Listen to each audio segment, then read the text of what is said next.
it's Hannah here from CosyCaitlin. This week we are back in my kitchen where we haven't been since October, Halloween, which was when I made Tanya Bakes Halloween cupcakes. Today I'm baking again, which is why we're back in the kitchen, and I'm making the Cherry Bunt cake from Tanya Bakes. I have made this recipe before. I'm making it for our dessert on Sunday after we've had our Sunday dinner, so I just thought that I'd film it. It went down really well last time. I asked everyone what they wanted this week and this is what they said. We've got loads and loads of glacé cherries because we bought like a bulk pack, so we just kind of wanted to use those up. So I thought I would bake this and obviously film it for you guys so that you can see kind of what goes on, how to make it. So as I said, I'm using Tanya Bakes again this week. I've actually had quite a few people ask me about this because I featured it in my 2016 favourites. It's an amazing cookbook. I love it, my family loves it, and it's the only cookbook that baking book that I've used since it came out. It is really good. Every recipe I've made from it, like none of them have gone wrong. So it's really, really good. It is my favourite at the moment. So this is what I'm making. I'm making a cherry bunt cake. So for this cake, the ingredients that you need are 200 grams of unsalted butter, which is softened, and then you need a little bit extra to grease the pan. 250 grams of glacé cherries, 200 grams of caster sugar, 3 large eggs, 250 grams of self-raising flour, 1 teaspoon of baking powder, 1 teaspoon of vanilla extract, and a splash of full-fat milk. For the drizzle, which is like on the top, it's just icing sugar, so you just need 80 grams of that, which you mix with water. And then to decorate, just some more glacé cherries just to pop on the top. So I've got all of my ingredients out here measured and ready to go. I read through the instruction-y bits, and I'm going to do it all by hand again just because it's so much effort to get my dad's massive mixer out. Hopefully when we move it will be out all the time, so it won't be quite as hard, as annoying, but for now I'm just going to do it by hand. And the only other thing that you need, which I haven't mentioned, is the pan. I am using a bundt pan just because I have one in. You can bake this just as a normal cake, but it does look quite nice as a bundt because it's a little bit different. So the very first thing that you do is you chop all of your glacé cherries in half, which I've already done before I started filming this. So I've got all of mine in this pot here and they're all cut in half, ready to go. These are the ones to mix in with the cake, not to put on the top. Although if you want to chop up the ones that you put on the top, you can do. So the first step after that one is to preheat your oven, which you can probably hear the little rustling noise. Our oven is on, it's going, it's getting up to 180 degrees. And the next thing is to cream together the butter and sugar. So I've got my butter here. I've put it in the microwave, so half of it's melted, half of it's not. So I'm just going to pop that in my bowl. And once you've got all that out, you're going to pop your sugar in. So I've got all my caster sugar weighed out here, and I'm just going to pour that in and then I'm going to mix it up. There's going to be quite a few speedy bits in this like there was in my other one because I'm mixing it all by hand. So I do apologise if you don't like that kind of thing. Okay, I'm really good at over beating mixtures and they go a little bit funny, so I'm going to leave that now.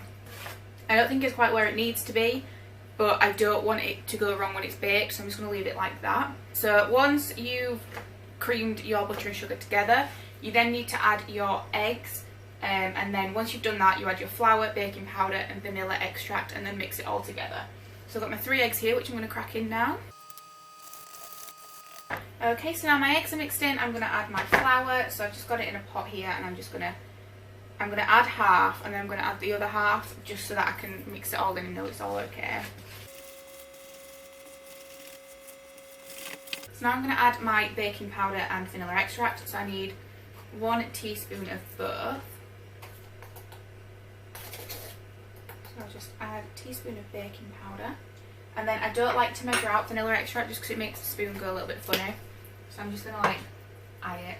But I do like to add a little bit more vanilla extract than it says, just to add a little bit more sweetness. So I've probably added 1.5 to 2 there. So that's all combined. Then once you've done that, you want to add your splash of milk and then just mix it in. Now we don't have any full fat milk because no one in this house drinks it, so what we do have is some whipping cream. So I could either add semi-skimmed milk or whipping cream, so I'm going to add a tiny little bit of this. And then once you've done that and you've got your smooth batter, that is when you add all of your chopped cherries. So I'm just going to pop these in and then mix it up. Now if you want to add more cherries, I've found that you can add some more, like the mixture will take it. It just depends how many you're wanting in it. So that is my mixture. I don't even think you can see the cherries in there. The lumpy bits basically. And what I'm going to do is I'm going to put this now into my bundt cake, my bundt tin, sorry, which is this, which I have already greased with some of the butter that was left over from my melted one. I just grabbed some off the side and put it in. So all I'm going to do is I'm just going to pour this straight in. And then once you've got all that in, you just want to kind of spread it around with your spoon to make sure it's all even. So that is all. I don't want to tip it too much, but that's all in my tin now. I'm going to pop this in the oven now. So it goes into the oven at 180 degrees and it goes in there 35 to 40 minutes just because it's quite thick. So you want to make sure that it's all baked. So I'm going to pop it in, I'm going to set a timer, and then also while that is in there I'm going to take full advantage of the oven being on and I'm going to make my lunch. So I will see you in about half an hour. Okay, so it's been a couple of hours now. I think I put the cake in at around 12:30 and it is now about 2:30. The cake is out of the oven, it's on the side cooling. I've just managed to get it out of the tin. I'm not going to lie to you because you're going to be able to see it when you look at the cake, but it did stick. So I also didn't grease the tin well enough. So I've got a couple of cracks and a bit of a chunk that came out. I put it back and it looks okay. And we're going to cover it in icing anyway, so it doesn't really matter too much. So while it's doing that, I'm going to make the icing to go on top. So it is just really, really basic icing. So I've got 80 grams of icing sugar in this bowl here. And all I'm going to do is I'm going to keep adding little bits of water and mixing it up until it's of a consistency where I can pour it on and it'll trickle down the sides itself. So I'm going to do that while the cake's still cooling and just kind of get it all ready. So I'm going to take water from our kettle.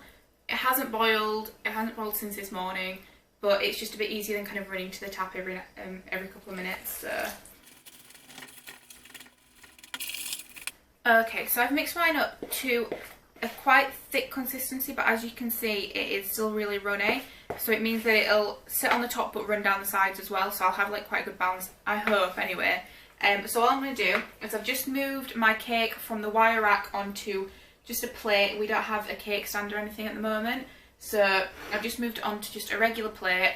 I'm going to drizzle this all over the top and then we can put the cherries on top. Okay, so I've moved you a little bit closer for this next bit. All I'm going to do is pop the cherries on the top. So this is the cake as it is now. I've got a really big tub of cherries here that I'm just going to pop on the top. And there we go, that is my finished cake. The cherries look a little bit crazy because they look really red in the camera, but they're not that red. So yeah, this is what my cake looks like, and this is what Tanya's looks like in the book. So other than the colour of the cherries, I think I've done pretty well. So that's everything from me this week. I hope you enjoyed this slightly different video. I do really enjoy baking and I do want to do a few more videos. Hopefully the next one I make will actually go right. I don't think I've filmed one that's gone completely right yet. But everything tastes good and that is the main thing that matters. So if you did enjoy this video, please give it a thumbs up. Let me know in the comments below if there's anything in particular that you want to see, whether it be something to bake, hauling, fashion, just anything, just let me know. You can either let me know in the comments, on Twitter or on my blog. Everything will be linked down below in the description box, as well as the link for Tanya's book, which is Tanya Bakes. So yeah, I will see you next week with another video. Thank you very much for watching. Bye. Gotta do a thumbnail.